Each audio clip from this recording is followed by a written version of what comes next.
What's going on, guys? Paul here, and today we're going to talk about how to deliver your automation projects to your clients. Now, this has been a debated topic in the Make.com community and in agency communities in general.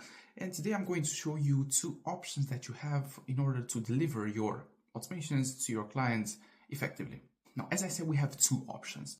The first option is you build your automations inside your own organization, you export them as a blueprint, and then import them to your client's organization.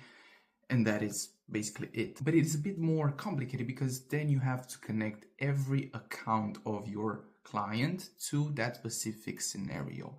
And it's going to take a little bit of time. And then we have the second option. The second option being you can invite your client to your organization and build right into his own account, basically, so that you don't have to export your automation, import it, and then connect it to his applications. Let's see how you can do that. Let's say you build this scenario for your client and you want to export it and then import it to him.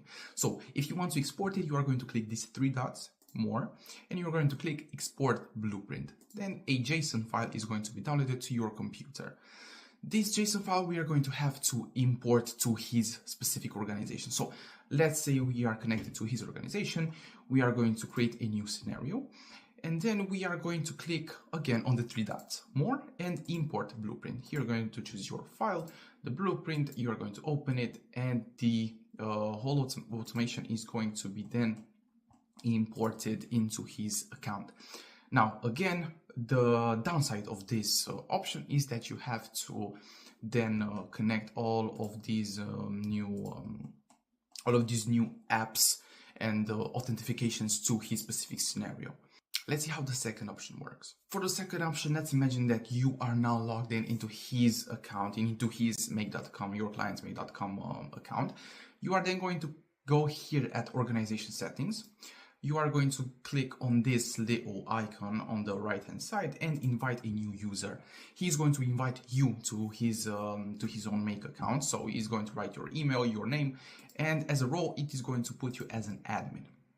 He's going to click save, and you then are going to have access to his Make.com account without having to log in every time. Make sure you tell your client that he should change his organization name to, I don't know, his company's name, because it is going to be easier for you to keep track of all of your clients and all of your projects. This is, of course, only how you deliver your automations to your client. Please make sure you always do A/B testing on your automations. You get feedback from your client and you listen to his feedback in order to make a very effective and a very high quality work for him, so that then he can be a recurring client to you. Hope this video helped. Hope I was short enough, and if you have any other questions, please put them down below in the comments. I'm going to read them and I'm going to help you with them. So have a nice day.